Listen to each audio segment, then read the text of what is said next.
Hey guys, what up? Mike here with Laker Talk. Let's talk about the Lakers tanking situation. I was just listening to Sports Talk Radio. I always listen to Mike Trudell and Michael Thompson show on ESPN 710 Radio, and they were arguing with Steve Mason because I always listen to Steve Mason and the John Ireland show after that. I'm on my lunch break, and they were actually debating about the Lakers tanking situation. Steve Mason's in the boat of a lot of Laker fans, like, we want to tank because we want to keep our top three protected pick. We want a shot at Ben Simmons or Brandon Ingram or whatnot. And Michael Thompson and Mike Trudell was like saying, we got to be happy when we win. We got to develop our young players and just focus on that and not really focus on the pick. Michael Thompson was going on as far as saying that he thinks if we continue going to run, we could go on a run and potentially not be too far from making the playoffs. I'm like, he's crazy. I don't know if that's going to happen, but I think a lot of Laker fans get excited when we win and don't really understand how bad we are when we play against decent teams. Yesterday's team, the Suns, we blew the Suns out, but now listen, the Suns are in complete tank mode right now. They lost Eric Bledsoe for the year. Their coach is about to get fired, and they are in a straight nosedive to tank mode. They lost 9 in a row. We were up on them by 38 points. I think we were up on them by 40 points, man. They are totally throwing it in. And the Lakers are not too far behind them, so watch out for the Suns. I think they are in complete tank mode right now. So, yes, if the Lakers continue to win, we risk catching a lot of these sorry teams and losing out our pick. My understanding, or my position right now, is it will be a complete disaster if the Lakers do not get a first round pick this year, based on how sorry we are, based on how much we need talent and we need to rebuild. If we don't get our top 3 pick, I think it's a complete disaster. Okay, but I'm starting to think this through and try to not be so hard on this top 3 pick. And the reason is because, yes, when you look at the history of number 1 picks over the last 10 years, yes, there have been some good players that can change your franchise, like Anthony Davis, Kyrie Irving, obviously the big names like Kevin Durant and whatnot, right? But there also have been a lot of sorry first 2 round picks, right? And also first round, second round picks or whatnot, top 3 picks, they end up needing like 3 to 4 years because they come out being 19 years old. They need 3 to 4 years to be decent anyway, to take a team to the playoffs, right? Not only that, when you look at the top tier teams, they all have mid to late round first rounders that have really developed well. Okay, look at Kyrie Irving. Kyrie Irving, for the first several years, his team sucked. It was only until LeBron James came there and brought the entire NBA with him, Kevin Love and everybody else, that made them a championship contender.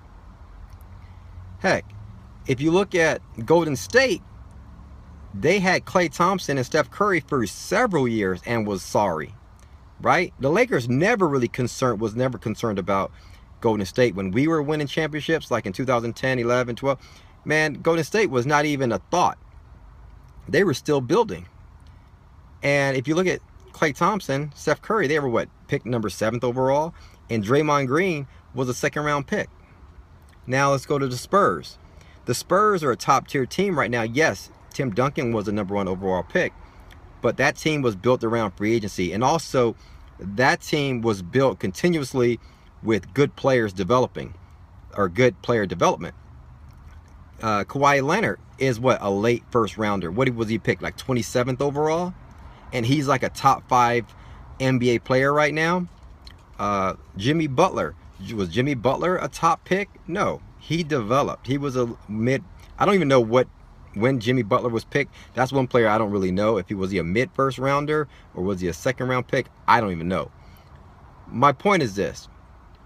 I think I'm going to be leaning towards this scenario where I'm not even gonna be focused on our top 3 pick too much. Yes, it is a fact. Getting a top pick in the NBA draft is definitely a plus. It will help your franchise. But when you look at all the championship teams and how teams were built, they were built by 6-year veterans, like veterans team players that have developed over several years, 4 to 5, 6 years. And based on that, we can get those through free agency. So that's my thought process. Yes, it is one of those things where, because I'm watching these games and I'm kind of getting frustrated with winning, and then I get frustrated when we lose, and then I'm thinking about our top 3 pick, and I'm like, I shouldn't be thinking about that. I should be looking at, look at the statistics.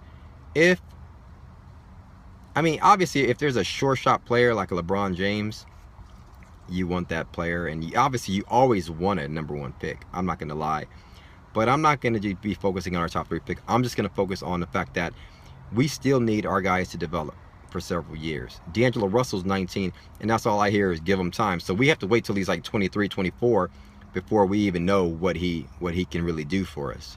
And that's going to be 5 years down the road. By then, we have multiple options, multiple chances to get free agencies throughout the league and other picks based on trades and stuff that can help us really build faster through that, and through I would say through experienced players, because a lot of times when you get mid to late round picks, these are a lot of players that have played 3 to 4 years in school, like a Larry Nance Jr., like a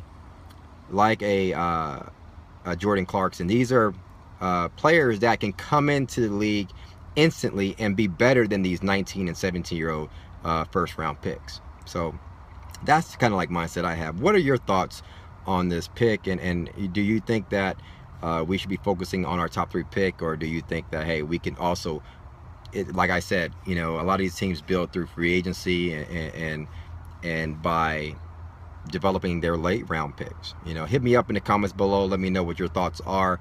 We play Golden State tomorrow. We'll see how that goes. Hit me up on Twitter at MikeSportsLA. Thanks for watching my videos. Thanks for subscribing. And hit the like button. If you like the things that I talk about, hit the like button. And we'll talk soon. Look out for the next video. Peace.